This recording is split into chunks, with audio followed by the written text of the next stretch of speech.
Bonjour, bienvenue sur cette vidéo de présentation d'un petit programme conçu sur Scratch. Nous avons ici un petit jeu où vous allez incarner un robot qui doit toucher les ennemis et éviter les étoiles afin d'augmenter votre score. Comme nous pouvons essayer ici. Si par exemple j'essaie d'atteindre le robot, voilà, nous gagnons des points de score en touchant le robot. Voilà. Et si nous touchons l'étoile, nous perdons des points de score. Alors, comment ça fonctionne ? Dans Scratch, vous pouvez créer différents objets appelés sprites. Chaque sprite va contenir un visuel et un programme. Les visuels peuvent être créés directement depuis Scratch, ou bien vous pouvez directement aller dans la bibliothèque de Scratch avec différents éléments visuels à votre disposition. Pour la partie code, vous disposez d'un large panel de briques de programmation, et c'est l'assemblage logique de ces briques qui permet au sprite d'effectuer des actions. Prenons l'exemple de ce sprite. Si nous regardons son programme, il est composé de deux événements. Le premier indique que lorsque l'on lance le programme, en cliquant sur le drapeau vert, le sprite va s'afficher, puis va répéter indéfiniment un changement de couleur, ce qui a pour conséquence de le faire briller de toutes les couleurs.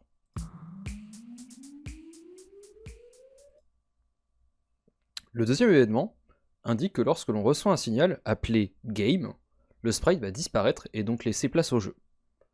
Ce signal Game, il provient d'un autre sprite, le sprite du bouton. Ce programme permet ainsi de passer du menu au jeu en cachant les sprites du menu et en affichant les sprites du jeu. Passons maintenant au jeu. Nous pouvons recenser 3 sprites. Le personnage que l'on joue, les robots et les étoiles. Pour notre personnage, le programme reste très simple en deux événements. Si j'appuie sur la flèche de droite, je décale mon personnage de 30 unités sur l'axe X, ce qui signifie vers la droite. Si j'appuie sur la flèche de gauche, le personnage ira en -30x, c'est-à-dire vers la gauche. Pour les ennemis et les étoiles, les programmes sont plus complexes mais assez similaires.